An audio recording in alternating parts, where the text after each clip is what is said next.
I managed to find shelter.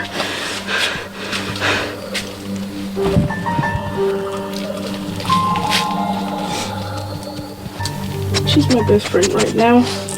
We're gonna make it.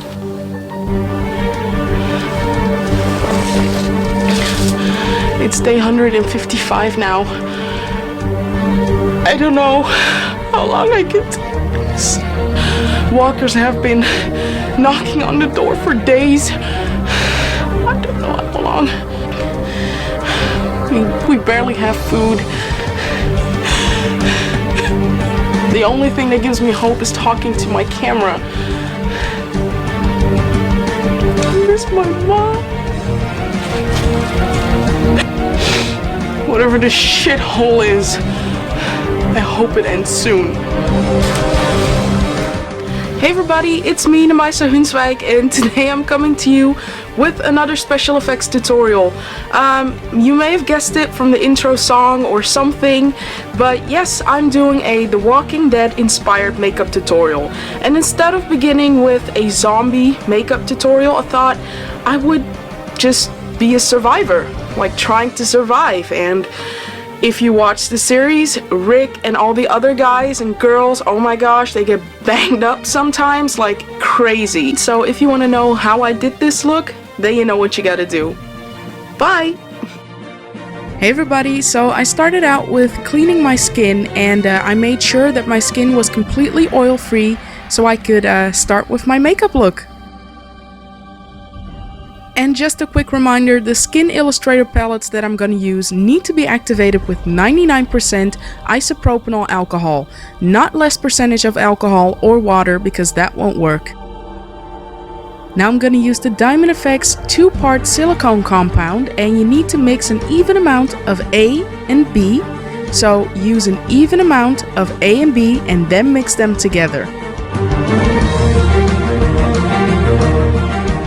And now with my spatula, I'm creating a wound, so torn away skin. I'm also creating a little ridge that needs to symbolize my skin, so not torn away skin, but just, yeah, the edge of my skin. It's pretty hard for me to explain, but I think you understand what I mean. And then the same goes for my nose. I'm just creating a little cut on my nose. So first I'm applying that silicone compound, and then I'm just using the edge, so the edge of my spatula, to create little cuts. And then on my cheek, the same deal. I'm just first applying that silicone modeling compound and spreading it out so the edges are really thin. And then with the edge of my spatula, I'm just scooping out little pieces of that silicone modeling compound to create cuts and open spots. And to get rid of the shininess, I just use a transparent loose powder and apply it on top of it. Really, really easy. Then for my first color, I'm gonna use Blood Tone from the Skin Illustrator FX palette, well, the On Set version, so the smaller one. And I'm gonna apply that in all the parts, so all the crevices of all the wounds that I made, just to make it look fresh and still bleeding. Later on, I will use a darker color to create more depth in the wound.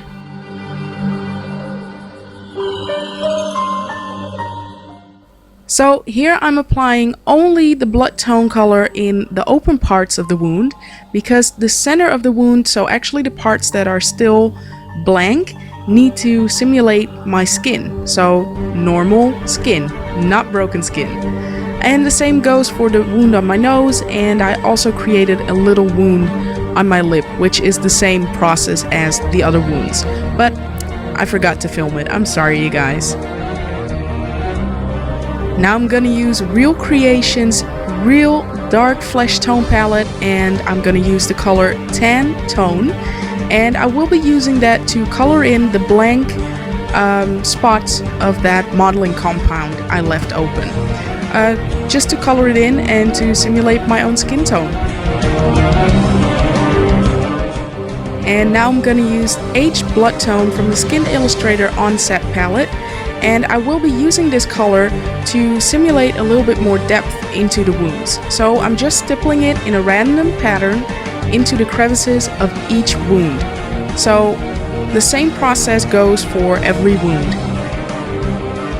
However, with this wound and the one on my nose and lip, I do not want to apply that aged blood tone all the way onto the fake skin, so the skin that is not ripped. So leave that part open, only apply it in the crevices of the wound. Now I'm going to use a couple of Skin Illustrator's glazing gels. I couldn't hold all of them, so all of the names will be below in the information box. And I'm going to apply them with a texturized sponge, and I will put them on my makeup palette. So I'm starting out with glazing gel red number 3, and as you can see, I'm just stippling it on with that texturized sponge, and really simply I'm applying it and then blending it out with the other side of the texturized sponge, and I'm just going into a random pattern. I would suggest, like, observe your own bruises, see how they are shaped, and especially when you get hit with something, observe the object so you can create a more accurate shape. Now I'm using glazing gel Bruise Green, and I'm applying that in random spots on top of that red number 3. Like I said before, it's just going back and forth with your colors. I gotta admit, for this look I went for a more cartoony, like over the top look. By the way, right now I'm applying Bruise Blue. Just wanted to get that out of the way. Yeah, so I kind of went over the top with the reds and everything. Right now in the screen I will leave a photo of a more realistic bruise that I made a couple of weeks ago. Okay, so my camera stopped filming. All I did was apply a red lip liner actually on my waterline, and I colored in the rest of my eye with that same red number 3.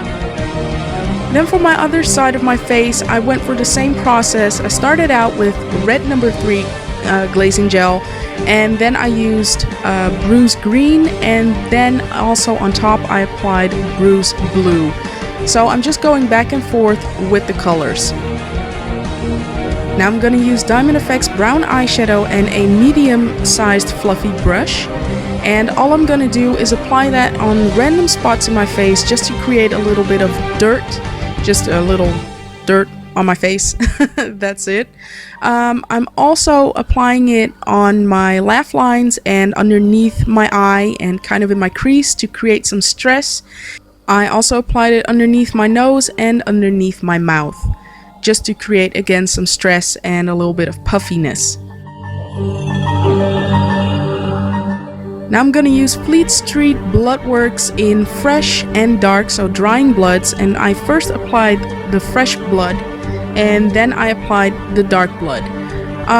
Yeah, just to make it look more three-dimensional and, you know, still like as if it's bleeding.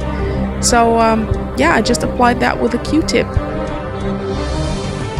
Now I'm using V. Neal's Pirate Palette number 3 from Skin Illustrator, and I'm using the colors Aged Blood and Blood Tone. So I mixed them together and I'm applying them, as you can see, out of my nose, sort of say, and on my lip, also from other wounds, just to simulate dripping of the wound and that it's still open. So it's kind of self-explanatory, as you can see. And I'm shaking my head just so the drops will kind of flow in a certain way. And I'm using a texturized sponge just to make it look as if it's already dried. And that was it. All you need now is a creepy basement and some low lighting and your makeup will come alive. Like I said before, this is a more cartoony, dramatic way, but you already knew that. Hey everybody, so I thought I would come back and just talk a little bit about my shirt, which is in this case a prop. Whenever I do a special effects tutorial and I have a prop that really stands out, I try to explain how I used it, how I made it, or something like that. So in this case, my prop is my shirt. For this tutorial, I sprayed this part with water and then I made it look greasy and disgusting around the border with my Skin Illustrator paints. So just a paintbrush, like literally a paintbrush, and a brown color from Skin Illustrator, and I just went around the border with it. So that was it for the actual look. I hope you enjoyed it. Let me know what your favorite Walking Dead character is. Mine's Daryl, duh. And yeah, that was it for the video, and obviously until the next one. Bye!